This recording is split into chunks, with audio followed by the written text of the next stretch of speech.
আমার আজকের রেসিপি পটল মহারানী।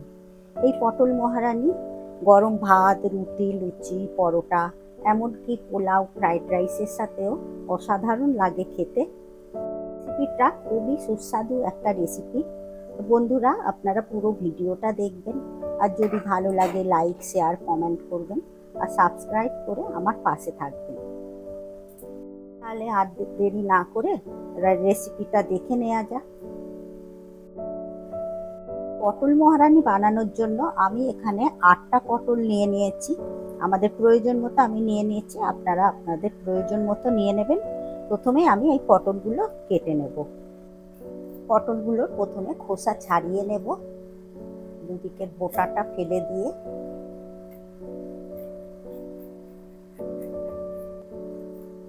পটলের খোসাটা এইভাবে ছাড়িয়ে নিয়েছি।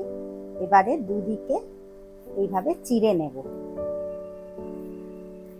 চিড়ে নিলে এর মধ্যে তেল মশলাগুলো ঢুকে যাবে, তাতে পটলটা খেতে ভালো লাগবে। এইভাবে আমি সব পটলগুলো কেটে নেব।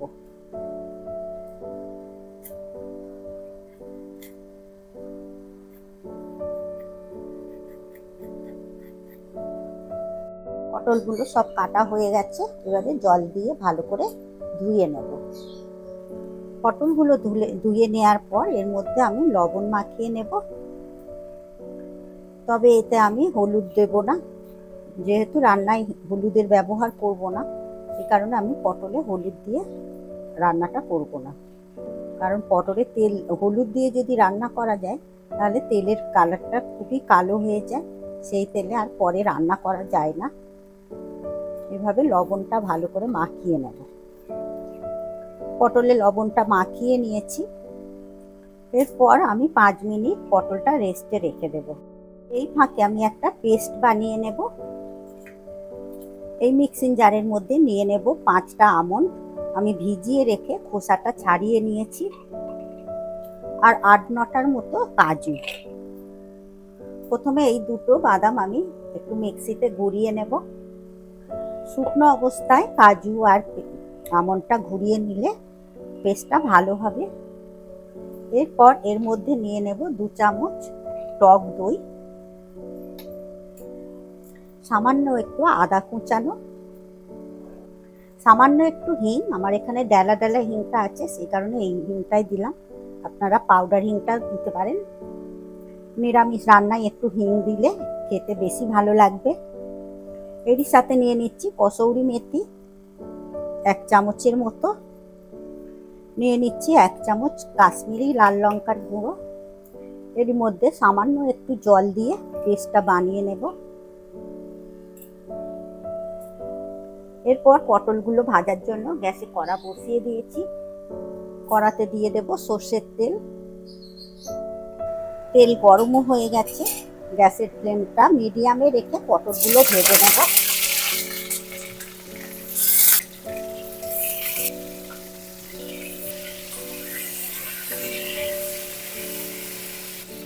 পটলগুলো আমি হালকা লাল লাল করে ভেজে দেব। পটলগুলো এদিকে ভাজা হতে হতে আমি পাশের গ্যাসে একটা ভাজা মশলা বানিয়ে নেব। একটা কড়া বসিয়ে দিয়েছি গ্যাসে। এই কড়াতে দিয়ে দেবো 1/2 চামচ ধনে, 1/2 চামচ গোটা জিরে, 1/2 চামচ মৌরি। গ্যাসের ফ্লেমটা লোতে রেখে মশলাটা ভেজে নেব। গোটা মশলাগুলো ভেজে নিয়েছি। এরপর এর মধ্যে দিয়ে দেব সামান্য একটু কসৌরি মেথি। কসৌরি মেথি আমার আলাদা করে গুঁড়ো করা নেই, তাহলে গুঁড়ো পাউডারটা দিলেই হতো। এই একই সাথে আমি ওই জন্য একটু গুঁড়ো করে নেব বলে গরমের মধ্যে দিয়ে দিলাম, যাতে ভালো মতো গরম করে এই পাউডারটা করে নেওয়া যায়। এদিকে পটলটাও একটু ভেজে নেড়ে দেব। পটলগুলো এদিকে ভেজে নেওয়া হয়ে গেছে, তেল ঝারিয়ে তুলে নেব। একটা প্লেটের মধ্যে রেখে দেব। পটলগুলো তেল থেকে তুলে নেওয়ার পর তেলটাও একটু ঠান্ডা হয়ে গেছে। এরকমই ঠান্ডা তেলে, যেহেতু টক দই দেওয়া আছে, সেই কারণে মশলাটা একটু ঠান্ডা করেই দিতে হবে। তেলটা দিয়ে দিলাম, পেস্ট করে রাখা মশলাটা। মশলার বাটিটাও ধুয়ে একটু জল দিয়ে দিলাম।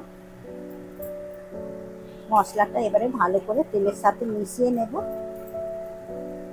মিশিয়ে নেবার পর ভেজে রাখা পটলগুলো তুলে দেব। দিয়ে পটলগুলোর সাথে মশলাটা একটু ভালো করে মিশিয়ে দেব। গ্যাসের ফ্লেমটা মিডিয়ামে রেখে রান্নাটা করব।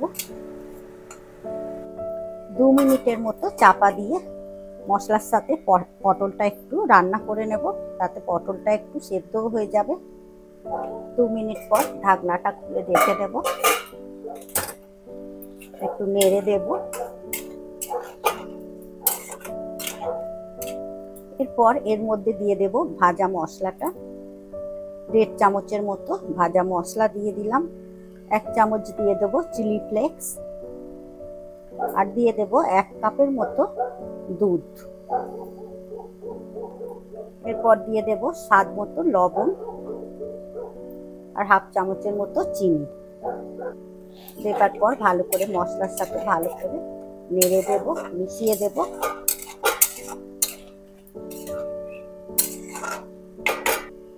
এরপর চাপা দিয়ে আবারও 1 থেকে 2 মিনিট একটু রান্নাটা করে নেব। 1 থেকে 2 মিনিট ধরে রান্নাটা করে নেওয়ার পর ঢাকনাটা খুলে একবার নেড়ে দেব। রান্নাটা প্রায় শেষের দিকে। এরপর এর মধ্যে দিয়ে দেব বাকি যে ভাজা মশলাটা আছে সেটা দিয়ে দেব। আরও একটু সামান্য চিলি ফ্লেক্স দিয়ে দেব।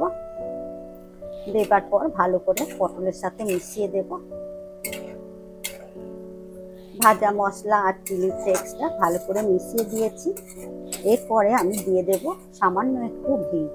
নিরামিষ রান্নায় একটু ঘি দিলে বেশ খেতে বেশি ভালো লাগে।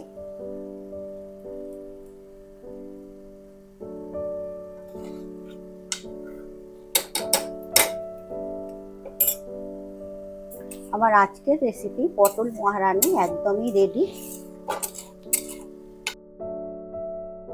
পর গ্যাসের ফ্লেমটা অফ করে দেব। আমার আজকের এই পটল মহারানির রেসিপি আপনাদের কেমন লাগলো অবশ্যই কমেন্ট করবেন।